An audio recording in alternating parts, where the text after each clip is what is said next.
तुटले धागे उरले मागे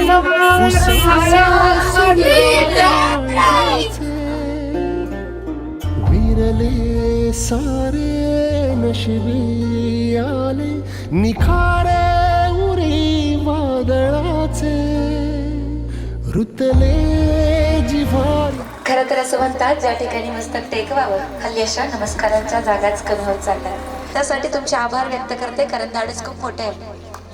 ऐकायला, वाचायला, बोलायला, टीव्हीत पाहायला खूप सोपं आहे. मागे उसासे सुन्या काळजाचे विरले सारे नशिबी आले निखा